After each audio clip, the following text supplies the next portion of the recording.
Okay, I'm going to show you how to cut a simple pattern and start with some hand stitching techniques. So I'm just going to draw a really simple design on some scratch newsprint that I have.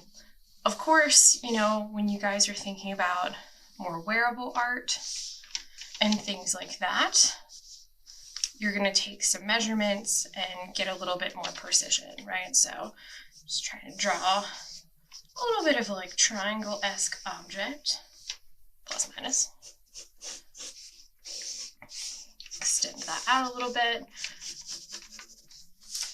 And so it helps to start with newsprint and just pencil first, just to kind of get your pattern. And something else that you have to think about is the hem that you're going to eventually need, right, to sew two pieces of fabric together. So if this is the size that I want my little, you know, curved triangle piece, I actually want to make it just a little bit bigger when I cut it. So then when I hem the two pieces together and I have to go a little inside the shape to get, you know, so the edges don't slip through the stitches, then I'll still have the size that I want, right? So this is the scale of final piece. And then this line here represents the hem that I'm going to lose about a 1/2 inch, right? So usually about a 1/2 inch, 1/4 inch to a 1/2 inch is good. Now I have just normal scissors here. You're going to see me use a different pair in a minute. Those are going to be fabric scissors. And so the difference is like my fabric scissors only cut fabric. They don't cut anything else, because once you cut paper with fabric scissors, they're really dull, and so it's hard to like keep consistent, really sharp cuts with these scissors. Just gonna cut this out. And again, for demo purposes, you guys are gonna take a little bit more time and care when you cut out your own. And it just has to be like a template, right? And so we're gonna go over more in class about how to cut these templates, but I have this basic shape. And so now I have a little bit of gray fabric. I'm going to cut 2 of these, right? Because I want to, you know, stuff it and tie it together, sew it together. So you can fold your fabric over. And what I'm going to do, you're going to see me pin this down. Now, if you're working from home and you don't have pins, safety pins will do. Any kind of thing to tack it together. You could also just like loosely tape, that's fine. But I don't necessarily want to just go for the middle, right? Because then I have all this extra scrap and that's not going to be as useful to someone else. So when you are cutting your pattern, make sure that, you know, the fold over actually meets together so you don't lose extra bits.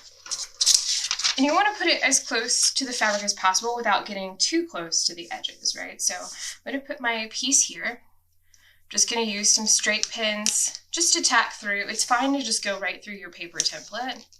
It's kind of what it's there for, just to help you cut that shape. Now you can, of course, like if you don't want to use the paper template, you can just skip that process altogether and just draw directly on the fabric. But I like to do the template so then I can work out any mistakes. So I'm going to cut this fabric right along the edge because I included my hem measurement in this template.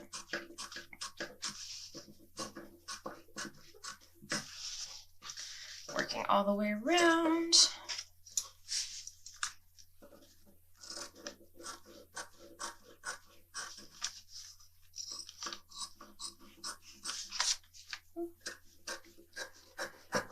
I'm going to remove that little bit of excess while I cut and trim this little bit here. It's pretty close to the edge. I'm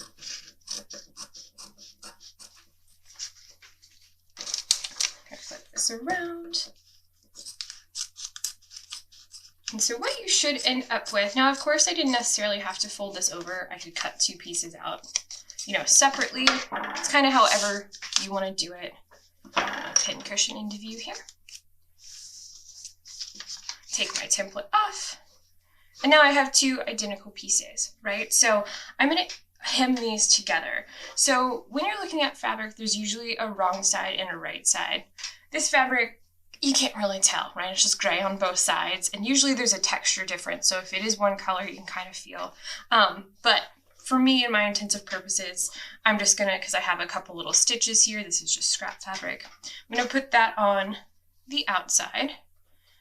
You want to put wrong sides facing in because you want to stitch what is eventually going to become the inside of the piece first, and then before you stuff it and close it up, you're going to flip it inside out. So I'm just going to tack these together with some straight pins. We do have straight pins in the classroom.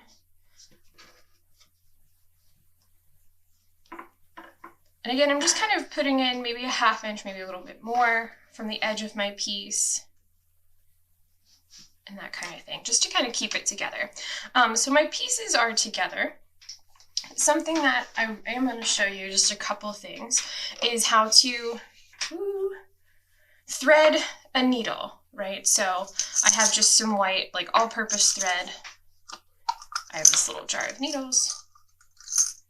Ooh, these are a little bit more tapestry-esque. This one should be good. So most needles kind of come with different eye sizes. I know it's hard to see, but any kind of all-purpose needle will be fine. The eye is usually really, really small, so try to get a little up close there, right? It's pretty tiny, so it does take a little bit of precision. So when you're sewing by hand, it's important to kind of double your thread. So I'm just going to take a little bit, not too much, some tiny scissors here. And I'm going to thread my needle first. So it helps to kind of moisten the thread. So when we're in class, it's going to be important to have like a damp paper towel so you can get your thread through. But you're just going to put it through the eye, right? So then you have thread kind of going through both sides. I'm going to do that again. So just working thread through, looking through the eye.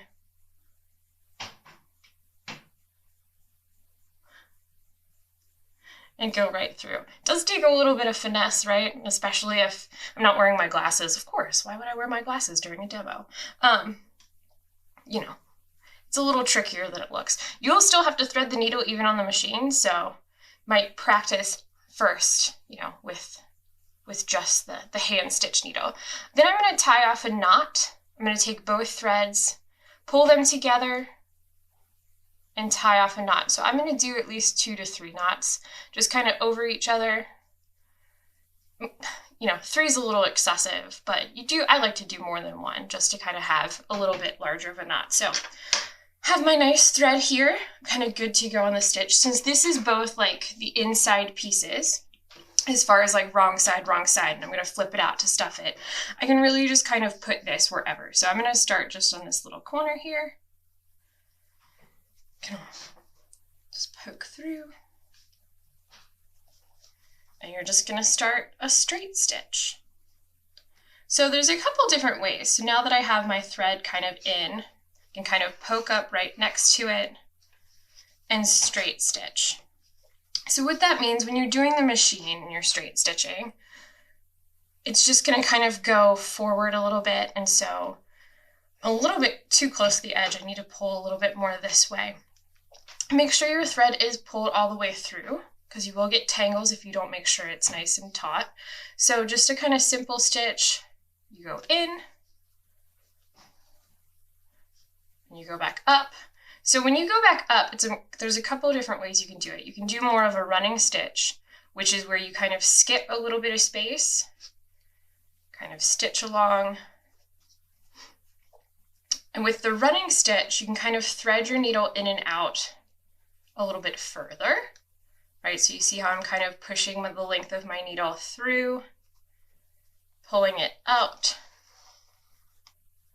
making sure the double threads are nice and taut. And then I have that kind of 1-2 skip a few running stitch. The only thing is if you pull too tight, you can see that it bunches through, right? So I'm going to show you a different kind of stitch. It's called that kind of back stitching, right? So now that I have this kind of empty space, what I can do is come right next to this stitch back here, kind of back stitch 1, go forward a little bit with the length of my needle, pull through. It's fine that the pin fell out.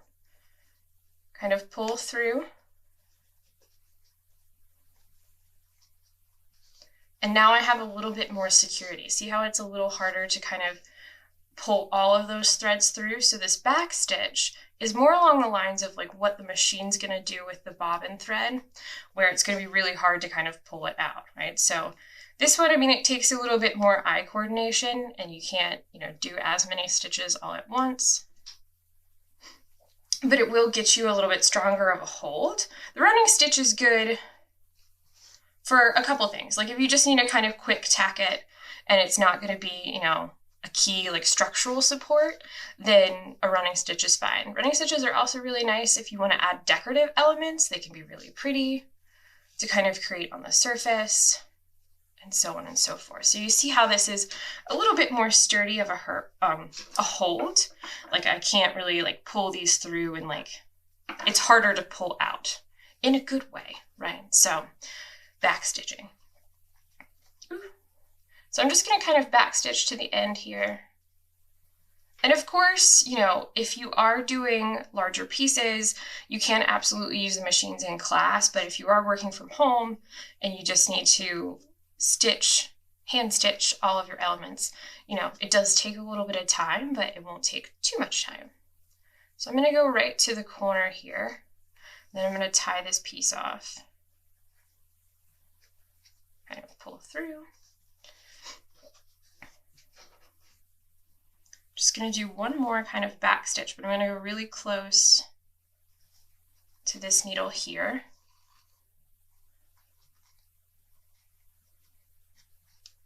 And then I'm just going to kind of make a couple of stitches in and out just to kind of secure that thread in place.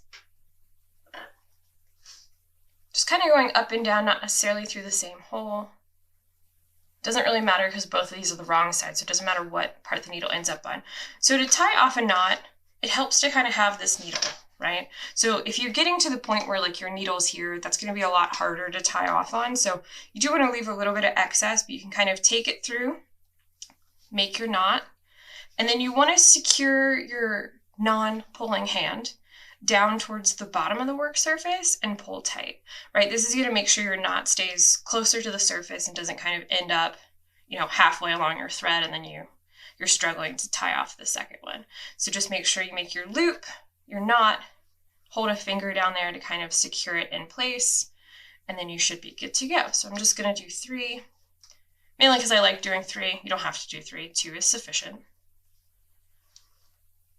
And you should be good to go. So then you can clip off the excess. And you can see that when I open this up, I have my nice kind of stitches on that side, right? And it's tacked together. Pretty straightforward as far as straight stitching, right? And kind of putting 2 pieces together. So when I fold it out, and when everything's kind of done, just pretend. You're not going to see those threads, right? You're just going to kind of see this edge along the way. And you can see that like that little bit of a 1/4 inch to 1/2 inch piece of fabric, you don't see this. So the actual part that you're seeing is the original shape and dimensions that I wanted. So that's straightforward, just kind of like hand stitching, cutting your pattern. And in the next video, I'm going to go over some basic tips on how to use more of like an embroidery needle, the big needles, to kind of get a more decorative stitch.